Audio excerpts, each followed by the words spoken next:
नमस्कार दोस्तों, स्वागत है आपका एक बार फिर हमारे चैनल जीएसटी डीएफटी में।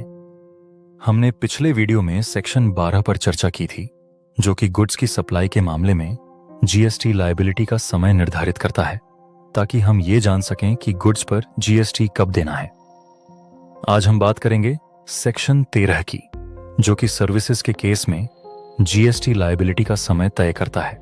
आज हम बात करेंगे सेक्शन 13 की, जो कि सर्विसेज के केस में जीएसटी लायबिलिटी का समय तय करता है। यानी अगर हम कोई सर्विस प्रोवाइड कर रहे हैं तो हमें यह समझना जरूरी है कि उस पर जीएसटी कब देना होगा। तो आइए शुरू करते हैं। तो सबसे पहले हम चर्चा करेंगे सेक्शन 13 के सब सेक्शन 1 और 2 की, जो ये बताते हैं कि वो कौन सा समय होगा जब सर्विस देने पर हमारी जीएसटी लायबिलिटी बनेगी। इसमें 3 ऑप्शंस दिए गए हैं, यानी इन तीनों में से जो भी सबसे पहले हो जाएगा वही तारीख time of supply of service मानी जाएगी। पहला विकल्प, अगर इनवॉइस को सेक्शन 31 में दी गई तारीख के अंदर इशू कर दिया गया है या पेमेंट पहले ही मिल चुकी है, तो इन दोनों में से जो भी पहले हुआ वही टाइम ऑफ सप्लाई माना जाएगा। सेक्शन 31 में बताया गया है कि सर्विस देने के बाद 30 दिनों के अंदर इनवॉइस इशू कर देना चाहिए। यानी अगर आपने 30 दिन के अंदर इनवॉइस बना दिया तो इनवॉइस की तारीख को ही टाइम ऑफ सप्लाई माना जाएगा। लेकिन अगर उससे पहले ही पेमेंट मिल गई है तो पेमेंट की तारीख को टाइम ऑफ सप्लाई माना जाएगा। दूसरा विकल्प, अगर इनवॉइस 30 दिन के अंदर इशू नहीं किया गया तो फिर यह देखा जाएगा कि सर्विस कब कंप्लीट हुई या पेमेंट कब मिली।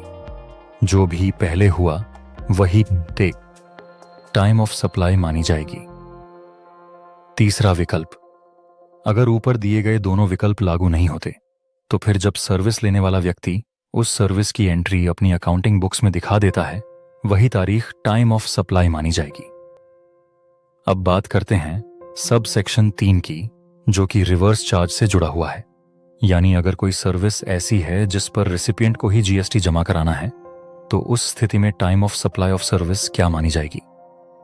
यहां भी 3 ऑप्शंस दिए गए हैं और इन तीनों में से जो भी पहले होगा वही टाइम ऑफ सप्लाई माना जाएगा।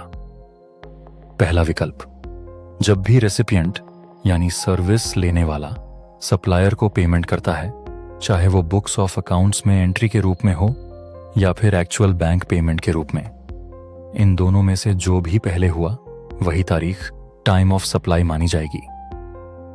दूसरा विकल्प, अगर असेसी ने न तो कोई पेमेंट की है और न ही इनवॉइस को अपनी बुक्स में रिकॉर्ड किया है, लेकिन सप्लायर द्वारा इनवॉइस इशू किए हुए 60 दिन बीत चुके हैं, तो 60 दिन पूरे होने के बाद ही time of supply of service मान लिया जाएगा, चाहे आपने अभी तक इनवॉइस या पेमेंट को बुक्स में दिखाया हो या नहीं।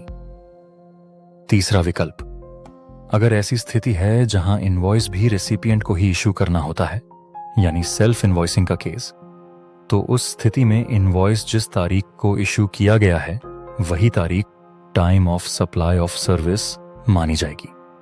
और अंत में सब सेक्शन 5 और 6 बिल्कुल सेक्शन 12 की तरह ही हैं, जिन पर हम पिछले वीडियो में पहले ही चर्चा कर चुके हैं, इसलिए हम इन्हें यहां दोबारा डिस्कस नहीं करेंगे ताकि आपका और हमारा समय बर्बाद ना हो। इसी के साथ सेक्शन 13 भी यहीं समाप्त होता है। अगली वीडियो में हम बात करेंगे सेक्शन 14 की। तब तक के लिए बाय और समय देने के लिए आप सभी का धन्यवाद। वीडियो को लाइक करें, शेयर करें और चैनल को सब्सक्राइब करना न भूलें।